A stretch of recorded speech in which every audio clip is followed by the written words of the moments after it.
Salam sejahtera dalam kasih Tuhan Yesus Kristus. Selamat pagi, mari kita berdoa. Pujian, hormat, syukur kami naikkan bagimu Tuhan, sebab kasih dan kemurahan Tuhan yang besar Tuhan limpahkan dan kami nikmati dalam hidup kami pagi hari ini. Kami akan kembali merenungkan firman Allah sebagai bagian di mana kami selalu merindukan firman Allah setiap hari menjadi pedoman bagi kami. Di dalam nama Tuhan Yesus. Amin.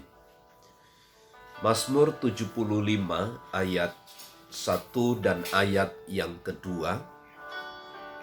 Allah Hakim yang adil, untuk pemimpin biduan menurut lagu jangan memusnahkan Mazmur Asap nyanyian. Kami bersyukur kepadamu ya Allah, kami bersyukur, dan orang-orang yang menyerukan namamu menceritakan perbuatan-perbuatanmu yang ajaib.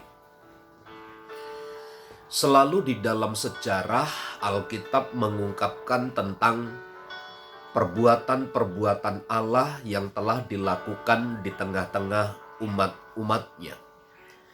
Di sana ada pemeliharaan, di sana terjadi pertolongan, di sana ada kelepasan, di sana terjadi sesuatu yang kemudian dapat membebaskan umat dari segala keterikatan.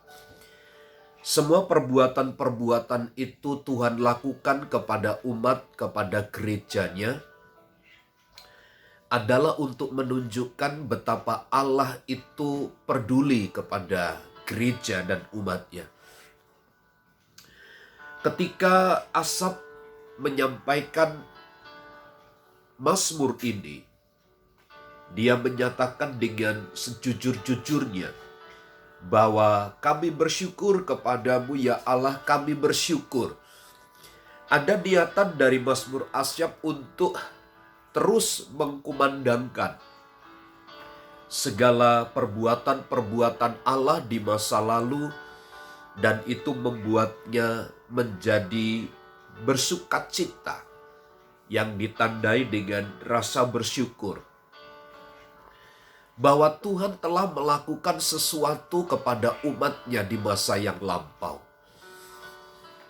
Pengajaran yang dapat kita ambil dari hal ini adalah manakala hari ini kita sedang ada dalam kesulitan, saat dimana kita sedang berhadapan dengan situasi yang tidak baik, saat kita berada di dalam tekanan hidup, saat kita berada di dalam masalah dan itu cukup menyulitkan kita, sehingga kita tidak dapat beraktivitas, kita tidak dapat bergerak secara bebas.